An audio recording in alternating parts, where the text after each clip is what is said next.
News 24 Shivneri, निर्भीड सत्याचा बुलंद आवाज। पुणे जिल्ह्यातील जुन्नर तालुक्यात आपण पाहायला गेलं तर जुन्नर तालुका हा सर्व गुणसंपन्न आहे। आळेफाट्यापासून काहीच अंतरावरती वडगाणोंद हे गाव आणि वडगाणोंदच्या पादरवाडी शिवारातील ही गागरे वस्ती आणि या गागरे वस्तीमध्ये हा गुलाबाचा सुंदर असा प्रयोग यांनी केला।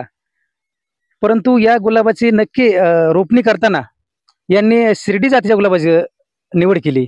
तर यांनी आता हे दोघंही उच्च शिक्षित असताना यांना या शेतीची कशी आवड लागली आणि शेती करावंसं का वाटलं?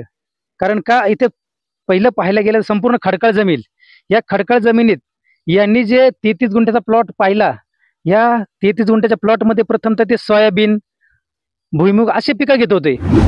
इथे पाण्याचा सोर्स पण नव्हता, पण हळूहळू पाणी वाढत आल्यानंतर पाठीमागे विहीर खांडली, नंतर थोडंफार पाणी भेटलं यांना, तर यांनी त्या खडकाळ जमिनीत मशागत करून आज हे 33 गुंठ्याचा प्लॉट तयार केलाय। या 33 गुंठ्याच्या प्लॉटमध्ये शिर्डी जातीच्या या गुलाबाच्या वाणाची लागवड केली। परंतु यांना असं का वाटलं का शिर्डी जातीचा गुलाब लावावा? आपण विचारूया। आपल्यासोबत आहेत आता हे सत्यवान गागरे, प्रगतशील शेतकरी आहेत। हे उच्च शिक्षित असून पुण्यामध्ये जॉबला आहेत। परंतु यांना या शेतीची आवड कशी लागली आणि यांनी का वाटलं की या खडकाळ जमिनीत आपण गुलाब शेती करावा? आपण विचारूया। नमस्कार। नमस्कार। तुम्हाला या खडकाळ जमिनीमध्ये मशागत करून या गुलाबाची शेती करण्यामध्ये तुम्हाला काय काय करावं लागलं? कशा प्रकारे अभ्यास करावा लागला किंवा काय? आता एक शेतकरी पुत्र या नात्याने मला सांगायला आवडेल की प्रत्येक गोष्टीला एक काही प्रमाणामध्ये इतिहास असतो। इतिहासाशिवाय, इतिहासाचा अभ्यास केल्याशिवाय इतिहास घडवता येत नाही। म्हणून या ग्रामीण भागात संपूर्ण लहानपणी इथं गेल्यामुळं, इथली परिस्थितीची जाणीव असल्यामुळं, पोटा पाण्याकरिता जरी शहरामध्ये गेलो असलो तरी या मातीशी नाळ कायम होती आणि सातत्याने वाटायचं की आतापर्यंतची आपल्या वडिलोपार्जित जमिनीमध्ये आपल्याला कधीच नफा असा पाहायला मिळाला नाही। त्याच्यामुळे आपल्याला स्वतःची लाईफस्टाईल मेंटेन करता आली नाही। इतरांकडे पाहून नेहमी वाटायचं मनात की शेतकऱ्यांची मुलं स्वप्न पाहतच असतात, पण त्या स्वप्नाला प्रत्यक्षामध्ये उतरण्यासाठीचा जो प्रवास आहे, जो संघर्ष आहे, ते सतत माझ्या मनामध्ये होतं। परंतु पारंपरिक शेती न करता वेगळं काय करता येईल आपल्याला, ज्याची बाजारामध्ये किंमत आहे किंवा कमी भांडवलामध्ये जास्तीत जास्त उत्पन्न मिळून आपल्याला आपली सस्टेनिंग पॉवर ठेवून हे कशा पद्धतीने पुढे नेता येईल, म्हणून आम्ही साधारण वर्षभर पण विचार केला की बाजारामध्ये काय काय विकलं जातं, कशाला मागणी आहे।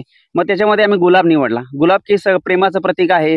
गुलाब सगळ्यांना आवडतो, अगदी लहानांपासून वृद्धांपर्यंत गुलाब आवडतो। मग त्याच्यामध्ये आपण काय निवडलं पाहिजे?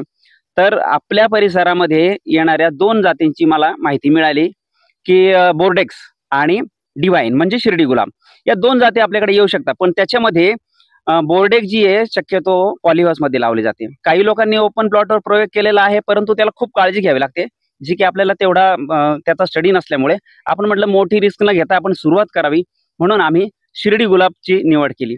तर शिर्डी गुलाब करत असताना पूर्ण अभ्यासाअंती लक्षात आलं की याच्यामध्ये आपल्याला काही % भांडवल घालावं लागणार आहे आणि आपल्याला त्याच्यामध्ये सस्टेनिंग पॉवर ठेवावी लागणार। नक्कीच आपण पाहू शकता की शेतकरी मेटाकुटीला आलाय, आज कर्जबाजारी झालाय आणि मेटाकुटीला काय येतो तर कुठल्या प्रकारे व्यवस्थित व्यवस्थापन नसतं, बाजारभाव नसतात, कोणत्या प्रतीचा माल केला पाहिजे किंवा काय उत्पन्न घेतलं पाहिजे, त्यातून आपला कसा नफा मिळेल, हे सत्यवानजी यांनी नक्की उत्तम प्रकारे शेतकऱ्यांना उदाहरण दिलेले आहे। त्याच्याबरोबर असणारा खांद्याला खांदा देऊन ज्या या गुलाब व्यवसायामध्ये मदत करतात अशा त्यांच्या रणरागिणी, त्याही पण उच्च शिक्षित आहेत। आपण दोन्ही उच्च शिक्षित आहे। आपण त्यांना विचारूया, तुम्हाला उच्च शिक्षित आहात पण तुमचं शिक्षण कसं आहे आणि शेतीची आवड कशी लागली?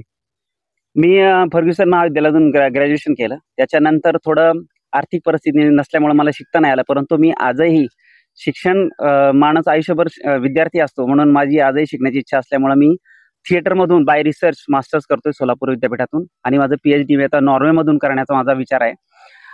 जरी उच्च शिक्षित असलो तरी आपला जन्म हा ग्रामीण भागातला या मातीतला असल्यामुळे आपण कुठेही गेलो तरी या मातीकडे येण्याचा ओढा आणि इथे सातत्याने प्रगती व्हावी, एका शेतकऱ्याची प्रगती व्हावी असं सततच मनात माझ्या असायचं। नक्कीच शेतकरी कुटुंबातून असल्यामुळे उच्च शिक्षित असलं तरी शेतीची नाळ जोडली गेली ते कुठल्या प्रकारे कमी नाही, कारण का ते शेतकरी कुटुंबातील आहेत, त्यांना शेतीची जाणीव आहे, शेतकऱ्याची जाणीव आहे की शेतकरी कशा प्रकारे राबतो आणि उत्पन्न कशा प्रकारे भेटतं। तर आपण ताईंना विचारूया की त्यांचं शिक्षण कसं झालं आणि त्यांनी सत्यवान सरांच्या खांद्याला खांदा देऊन जे गुलाब शेती पिकवली तर त्यांनी कशा प्रकारे स्ट्रगल केलं? नमस्कार, मी हर्षदा गागरे. मी प्रॉपर पुण्याची आहे आणि मॉडर्न कॉलेजात माझं सॉफ्टवेअर इंजिनिअरिंग असं शिक्षण झालेलं आहे. पण मला या सगळ्या तांत्रिक गोष्टीपेक्षा मला असं स्वतःचं काहीतरी नवीन करायचं होतं आणि माझी आवड बऱ्यापैकी शेतीमध्ये होती. पण मला 30-30 पिकं घ्यायची नाही, कारण आतापर्यंत मी शेतकऱ्यांचा इतका इतिहास पाहिलाय की काही पिकं अशी असतात की त्यांच्या अंगावर पैसे पडतात, कर्जबाजारी होतात. पण आमचा सक्सेस याच्यासाठी हाच प्रयत्न होता की शेतकऱ्यांना यातून काहीतरी नफा मिळावा, जेणेकरून त्यांचे कर्ज कमी व्हावे. मी प्रत्येकाला हेच सांगेल की गुलाब शेतीतून नक्कीच फायदा होतो. ताई, तुम्ही सांगितलं की शेतकऱ्यांना चांगला उपदेश दिला, परंतु तुमचं शिक्षण कसं आहे आणि काय? मी ऍक्च्युली सॉफ्टवेअर इंजिनियर आहे. स्पेशलायझेशन माझा जावा आहे. मी काही काळ इन्फोसिसमध्ये पुण्यामध्ये काम केलेलं आहे. पण ते गोष्टीकडे जास्त आवड न गेल्यामुळं आणि सरांचं कसं, सरांबरोबर राहून सरांकडनं काही भरपूर गोष्टी मी शिकल्यात आणि गुलाब त्यातला हा मेन पॉइंट आहे की मी सरांकडून शिकले आणि सरांमुळे या गोष्टीची मला आवड निर्माण झाली. नक्कीच आपल्याला माहिती आहे की महिलांचं आवडतं म्हणजे गुलाबाचं फुल. कोणत्या पाहिला तर गुलाबाचं फुल, गुलाब शेती. नक्की त्यामुळे ताईंनी गुलाब शेतीचा निर्णय घेतलेला आहे आणि त्यांच्या मनात आपण आपले पतिराज गुलाब शेती करतायत, परंतु त्यांना अजून हातभार कसा लावता येईल म्हणून त्यांच्या मनात संकल्पना आली की त्यांनी या गुलाब शेतीमध्ये मधुमक्खी पालनाचा एक प्रोजेक्ट तयार केला. आणि तो प्रोजेक्ट आपण पाहूया की कशा प्रकारे त्यांनी प्रोजेक्ट तयार केला आणि त्यांना ही माहिती कशी भेटली. त्यांना या मधुमक्खी पालन करताना भरपूर अशा अडचणी आल्या, पण त्यांनी कशा प्रकारे माहिती घेऊन सामोरे गेले आपण त्यांना विचारूया. मी गुलाबच बरोबर की आपल्याला काहीतरी अजून एक जोडधंदा करता येईल आणि शुभ कार्यासाठी जसा गुलाब लागतो तसा मधही शुभ कार्यासाठीच लागतो. म्हणून मी विचार केला की काहीतरी ह्याला जोडधंदा म्हणून काहीतरी शोधावं. तर शोधता शोधता मला असा शोध लागला की दोंदे गावामध्ये एक श्वेता गायकवाड म्हणून नावाच्या मॅडम आहेत, ज्या मधुमक्खी पालनासाठी भरपूर मार्गदर्शन करतात. मी त्यांचे मार्गदर्शन घेतलं आणि त्यांच्याच नियोजनाने मी इथं मधुमाशा ठेवलेल्या आहे. त्यामुळे झाडांचं उत्पन्न म्हणजे गुलाबाचं उत्पन्नही वाढलेलं आहे आणि त्याचबरोबर मधही खूप उच्च प्रतीचं मिळणार आहे. आता साधारणपणे या तुमच्या 33 गुंठ्याच्या गुलाब शेतीमध्ये साधारण किती पेट्या ठेवल्यात या? आपण इथं 5 पेट्या ठेवलेल्या आहेत.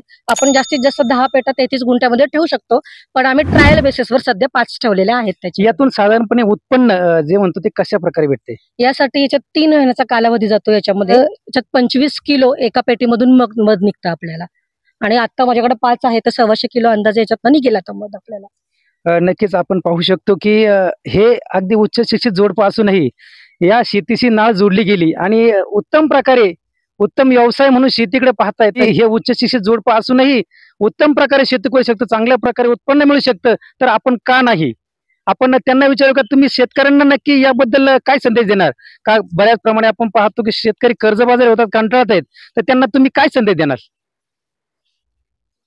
मी महाराष्ट्रातल्या, भारत देशातल्या तमाम शेतकऱ्यांना आवाहन करेल की शेती करताना जर आपण अभ्यासपूर्ण शेती केली, आपल्याला कमी भांडवलामध्ये जास्तीत जास्त उत्पन्न घेऊन आणि बाजारपेठेचा अभ्यास करून की लोकांची रिक्वायरमेंट काय किंवा मार्केटमध्ये काय असतं की सप्लाय आणि डिमांड या गोष्टींचा जर आपण स्टडी केला तर 100% ती व्यक्ती यशस्वी होऊ शकते.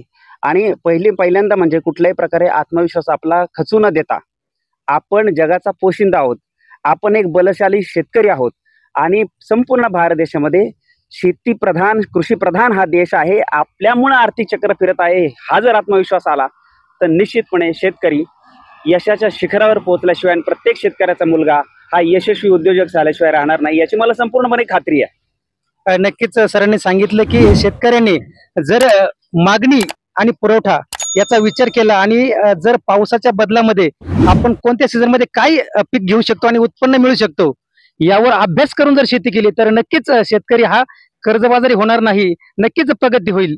न्यूज 24 शिवनेरी, गोपीनाथ शिंदे.